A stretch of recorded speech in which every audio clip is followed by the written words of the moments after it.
नमस्कार, मैं हूं रविंद्र जैन और आप देख रहे हैं मुंबई मास टाइम्स। आइए देखते हैं आज की मुख्य खबर। मुंबईचे रस्ते मोकळे करा अशा पद्धतीचे कोर्टाचे आदेश आहेत आणि इतर ठिकाणी आंदोलन होणार नाही याची देखील काळजी घेण्यात येईल। मला असं वाटतं, मी प्रवासात असल्यामुळे कोर्टाने नेमकं काय म्हटलंय ते मी ऐकलेलं नाही, पण कोर्टाने मला जे समजलं त्यात हेच सांगितलेलं आहे की जी काही परवानगी होती ती परवानगी काही अटी शर्तींचा होती, त्याचं उल्लंघन झालेलं आहे आणि विशेषतः रस्त्यावर जे काही गोष्टी चाललेल्या आहेत त्या संदर्भात कोर्टाने प्रचंड नाराजी व्यक्त केलेली आहे आणि काही निर्देश हे दिलेले आहेत।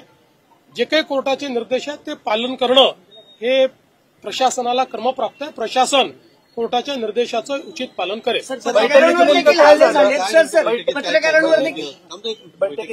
बैठकीमध्ये आम्ही सगळ्या लिगल ऑप्शन्सचा विचार केला, त्याच्यानंतर काही त्या ठिकाणी जे काही मार्ग काढता येतील ते मार्ग काढत असताना कायदेशीररित्या ते कोर्टात कसे टिकू शकतील या संदर्भातली काही चर्चा झालेली आहे। त्यातली काही माहिती अधिकची मागवलेली आहे।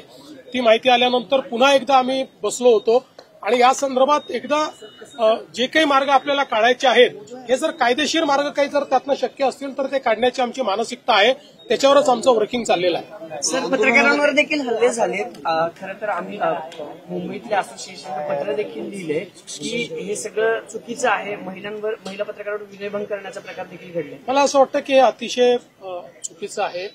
पत्रकारांवर हल्ला आणि विशेषतः महिला पत्रकारांचा विनयभंग हे कुठेतरी गालबोट लावणार आहे, कारण आपण 30 पेक्षा जास्त मराठा मोर्चे बघितलेले आहेत, त्याची शिस्त बघितलेली आहे आणि मला असं वाटतं की त्या मोर्चांनंतर सरकारने सकारात्मकतेनं केलेला निर्णय देखील त्या काळातला किंवा शिंदे साहेबांच्या काळातला आपण बघितलेला आहे।